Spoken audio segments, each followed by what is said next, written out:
story with you. This is a true story, and it's about two special animals, Owen and Mzee. Owen is a hippo, and Mzee is a special turtle. And it's a true story of a remarkable friendship. This is a true story of two great friends, a baby hippopotamus named Owen and a 130-year-old giant tortoise named Mzee. The hippo was not always friends with the tortoise. He wasn't always known as Owen, and Owen was not always famous the world over. But this is how it happened. Before the baby hippopotamus became known as Owen, he lived with his mother in a group or a pod with about 20 other hippos. They fed and they wallowed in and out around the Sabaki River in Kenya, a nation on the east coast of Africa. When he was about 1 year old, heavy December rains flooded the river. The racing water washed Owen and his family down the river until the fresh water became salty and the river flowed into the Indian Ocean near the small coastal town of Malindi. For days, the people in Malindi tried to chase the hippos back up the river, but the hippos enjoyed grazing the grasses along the shore in the villagers' yards. Since hippos are the most dangerous animals in Africa, and a full-grown adult can weigh as much as 8,000 pounds, there was little that the people could do. On the morning of December 26, 2004, the sea suddenly rushed high onto the beaches and surging waves pounded the shore. Many of the villagers' boats were damaged and many fishermen had to be rescued. Before long, the sea was calm again, but it was a frightening time for everybody. A day passed before anyone thought to check on the hippos. The villagers now saw only one hippopotamus in the sea, a baby without his mother. Stranded on the sandy coral reef among the seagrass, tired and frightened, he was unable to reach the shore on his own. Soon, hundreds of villagers and visitors were working together to help the young hippo. They knew that he would become sick if he stayed in the salty sea water for long. They used ropes and boats and fishing nets and even cars to try to rescue him and bring him to shore safely. It was soon very clear that a rescue wouldn't be easy. Though the baby hippo was only about 2 feet tall, he weighed a hefty 600 pounds and was slippery and strong, and the hippo was alarmed by all the human commotion. Angrily, he broke through their nets and escaped from their ropes. Hours went by, and the anxious crowds of the people who gathered to watch feared that the hippo could not be saved. Finally, with a strong shark net, the rescuers were able to capture the hippo.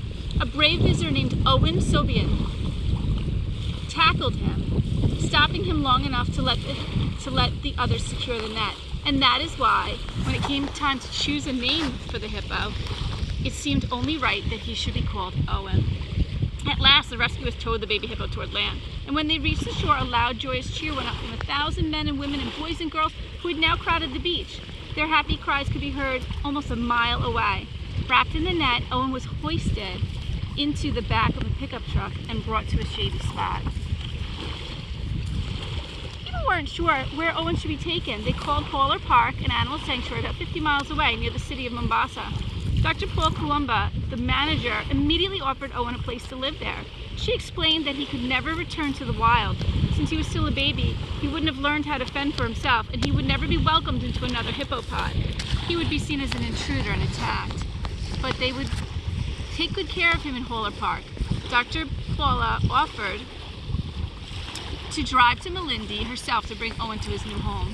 Dr. Paula knew that she would need help. She asked the chief of animal caretaker, Stephen Tui, to come along with her. She knew that Stephen had a special way with animals.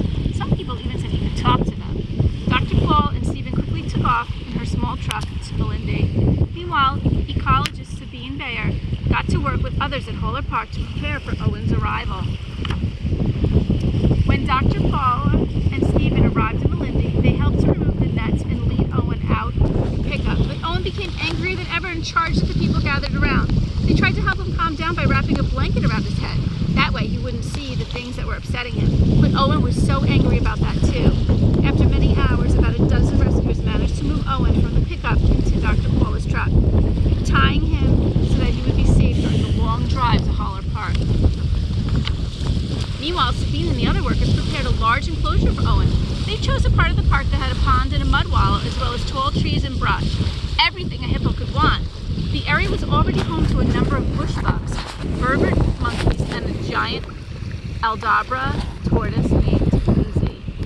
Mzee, whose name means wise old man in the Swahili language, was the oldest creature in the park, about 130 years old. He was alive since before Stephen's great-grandmother was born. He wasn't very friendly, except to Stephen, who seemed to know just what he liked, such as getting tickled under the chin. Otherwise, Mzee kept to himself.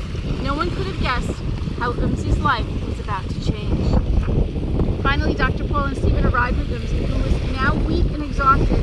As soon as the ropes that held him were untied, Owen scrambled from the truck directly to Mzee, resting in the corner of the enclosure.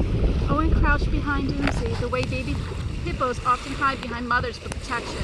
At first, Mzee wasn't happy about this attention. He hissed at Owen and crawled away, but Owen, who could easily keep up with the old tortoise, did not give up. Slowly, as the night went on, Mzee began to accept his new companion. And when the park workers checked on them in the morning, Owen was snuggled up against Mzee, and Mzee did not seem to mind. Over the next few days, Mzee continued to crawl away, and Owen would continue to follow him. But sometimes it was Owen who would walk away from Mzee, and Mzee would follow. Bit by bit, Mzee grew friendlier. At first, Owen wouldn't eat any of the leaves left out for him, and Stephen and the other caretakers were worried that he would weaken even more. And then they noticed Owen feeding right beside Mzee, as if Mzee was showing him how to eat. Perhaps it was Mzee's protective presence that helped Owen feel calm enough to eat. No one will ever know. But it was clear that the bond between Owen and Mzee was helping the baby hippo recover from being separated from his mother and stranded in the sea. As soon as the weeks went on, Owen and Mzee spent more and more time together. Soon they were inseparable. Their bond remained very strong to this day. They swim together, they eat together, they drink together, they sleep next to each other, they rub noses. Owen leads the way to different parts of the enclosure, then Mzee follows. Owen playfully nuzzles Mzee's neck, and Mzee stretches his neck towards, asking for more, just as he does when Stephen tickles him under the chin. And though both animals could easily injure each other, they are gentle with each other. A sense of trust has grown between them. Wildlife experts are still puzzled about how this unlikely friendship came to be. Most have never heard of a mammal such as Owen and a reptile such as Mzee forming such a friendship. Perhaps for Owen, it happened this way. Young hippos like Owen need their mothers in order to survive. An old, slow tortoise like Mzee can never protect Owen the way a fierce mother hippo could. But since Mzee's coloring and rounded shape are similar to a hippo's, it's possible that to Owen, Mzee looks like a hippo mother he needs. Harder to explain is the affection that Mzee seems to show for Owen. Like most Aldabra tortoises, Mzee has always preferred to be alone. But sometimes these tortoises live in groups, and perhaps Mzee sees Owen as a fellow tortoise. The first tortoise he is willing to spend time with. Or perhaps Mzee knows that Owen isn't a tortoise, but likes him anyway. The reasons are unclear, but science can't always explain what the heart already knows. Our most important friends are sometimes the ones that we least expect. News of Mzee and Owen's friendship quickly spread around the world, and people all over have come to love Owen, who endured so much, yet never gave up, and Mzee, who became Owen's friend when he needed one most. Their photographs have appeared in countless newspapers and magazine articles, and television programs, and even a film documentary has been made about them. Visitors come to Haller Park every day to meet the famous friends. Owen suffered a great loss, but with the help of many caring people and through his own extraordinary resilience, Owen has begun a new happy life. Most remarkable is the role that Mzee here played. We'll never know for sure whether Owen sees Mzee as a mother, a father, or a good friend, but it really doesn't matter.